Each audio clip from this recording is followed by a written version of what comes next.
In 1785, a man named Franz Mesmer convinced half of Paris he could cure disease with invisible magnetic fluid. He had no real evidence. What he had was theater, candlelit rooms, glass instruments, dramatic silences. The King of France eventually banned him, but by then, it didn't matter. Everyone in Europe knew his name. That's Power Code 6. Court attention at all costs. Being good is not enough. Being seen is what separates the powerful from the forgotten. Most people are taught the opposite lesson growing up. Work hard, stay humble, let your results speak for themselves. It's good advice for avoiding enemies. It's terrible advice for gaining power. History is full of people who were skilled, capable, even brilliant, and invisible. And it's full of people who were mediocre by comparison, but impossible to ignore. Guess which ones we still talk about today? This isn't a lesson in arrogance. It's a lesson in visibility as strategy. Let's look at 3 people who understood this better than almost anyone. One who built an empire on it, one who built a circus on it, and one who built a football dynasty on it. Same code, wildly different arenas. Case Study 1. Napoleon. Napoleon Bonaparte was a talented general, but so were dozens of his contemporaries. What made him different wasn't just battlefield skill. It was his obsession with how he was perceived. He commissioned paintings of himself crossing the Alps on a rearing horse, a moment that, in reality, involved him crossing on a mule, led by a guide, in far less dramatic fashion. He controlled the newspapers that reported on his campaigns, making sure victories were amplified and losses were minimized or reframed. He designed his own coronation as emperor down to the smallest visual detail, borrowing imagery from Roman emperors and Charlemagne to associate himself with legendary power before he'd even proven his reign would last. Napoleon understood something most leaders miss. Power isn't just what you do. It's what people believe you've done. He didn't wait for history to remember him accurately. He wrote the first draft himself, in real time, through image and story. The lesson isn't lie about your achievements. It's this: if you don't actively shape how you're perceived, someone else will. Or worse, no one will bother to perceive you at all. Case Study 2. P.T. Barnum.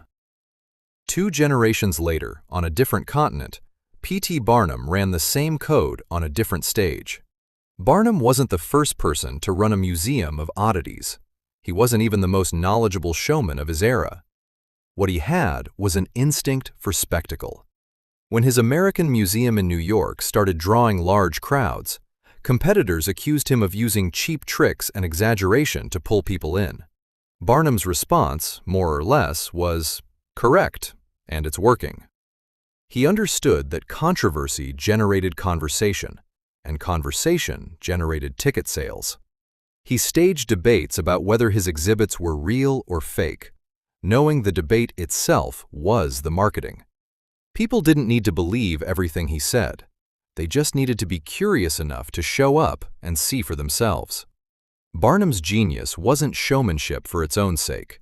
It was recognizing that attention is a resource, and most people were leaving it on the table by playing it safe. Case Study 3. José Mourinho. Fast forward to 2004, and this same code shows up in the press room of Stamford Bridge. When José Mourinho arrived to manage Chelsea, he didn't play the humble, grateful newcomer. He didn't offer the usual clichés about working hard and respecting the opposition. Instead, he looked directly at the English press and dropped a line that would define his entire career, telling reporters not to call him arrogant because he was a European champion and, in his words, a special one. The media went berserk. They called him cocky, disrespectful, and out of line.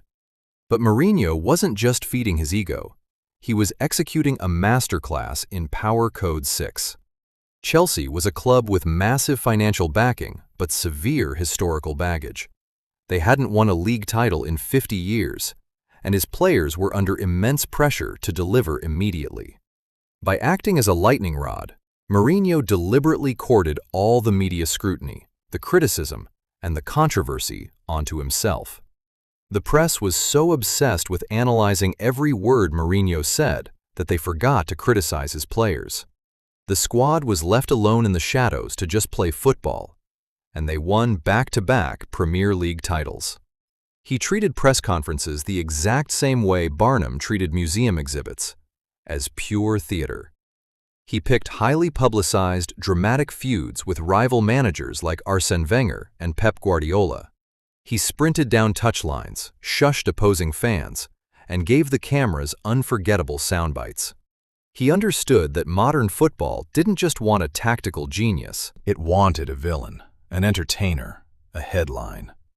This is the exact same code Napoleon and Barnum ran, just wearing a trench coat on the touchline instead of a crown or a top hat.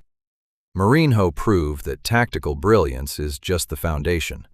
By making himself impossible to look away from, he didn't just win trophies, he made himself the main character of world football. The pattern. Napoleon, Barnum, and Mourinho operated in completely different worlds. One commanded armies, one sold tickets to see a stuffed mermaid, one managed football clubs. But the underlying code was identical across all three.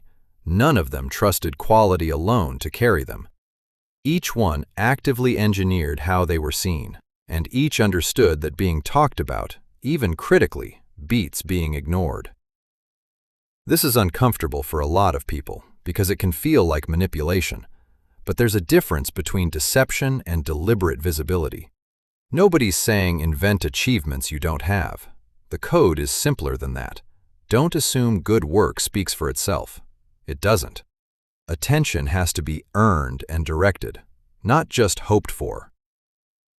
If there's one thing to take from this video, it's this: stop waiting to be discovered. The people who shaped history weren't always the most talented in the room. They were the ones who made sure the room was looking at them when it mattered. Where in your life are you doing good work quietly, hoping someone eventually notices? That's the exact spot where this code applies. If this code struck a nerve, wait until you see the next one. Hit subscribe so you don't miss it.